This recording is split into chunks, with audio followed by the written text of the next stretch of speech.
Hi, this is Mark Pizzacalla, and welcome to 3 Minutes with Mark. Look, what I'd like to discuss today is the pandemic, lockdown version 2. I want to do that on 3 levels, financial, mental, and family. I think they're all critical key components. Just on the financial side, I've seen at the coalface that there's a lot of stress and anxiety. When your business gets shut down and there's no income coming in, there's not a lot you can say. But the key is to not jump at shadows and to stay focused on things you can control, things that are in your grasp. We've talked about cash preservation on this program before. Continues to be key and critical to the outcomes. Keep lines of communication open with landlords, with suppliers, with banks, with staff. It's all critical things that you need to keep doing because other people will be in the same boat as you. If there's no income coming in, what access do you have to government incentives? So there's been a whole raft of new incentives come out. There's been a lot of changes. You need to stay on top of those, whether it's JobKeeper, whether it's state grants, etc. Find out what they are and work out your eligibility to help you stay in business. On the website front, for those that can continue to do business on websites, particularly takeaway, etc., now's the time to perfect the websites. You've had an opportunity to see how it works in lockdown 1. What is it that you can do to improve the processes?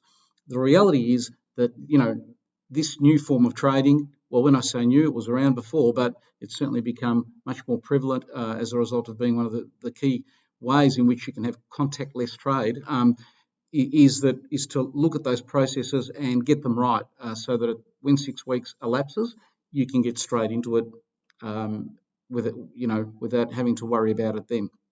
Now, it looks like some economists are saying it's going to be a V-shaped recovery. So it was like that at the end of stage 1 recovery. So it's likely to be, some are saying it's likely to be the same in stage 2 as people come out of hibernation and want to spend money. So there is some light at the end of the tunnel.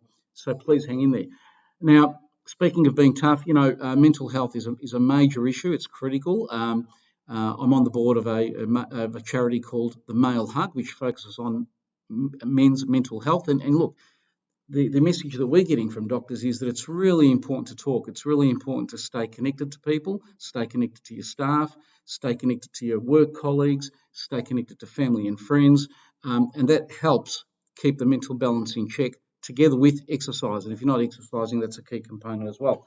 If you're a leader in business, now's not the time to pretend that you're somehow invincible or you have no weaknesses. Now's the time to work together, to stay together, irrespective of where you sit on the organisational chart. I think that's the most appropriate approach at this point in time. And lastly, in relation to family, I just wanted to mention that at BDO we had the passing of a really important work colleague, Frances Wood, and Frances has been with the firm since 1988. She was a fantastic person, just part of the fabric of the firm, and it was just a reminder that other things are going on in households other than the pandemic, and we shouldn't lose sight of that. And of course, our thoughts and prayers are with Frances's family during this time of grief. Thanks for tuning in, and I'll speak to you next time.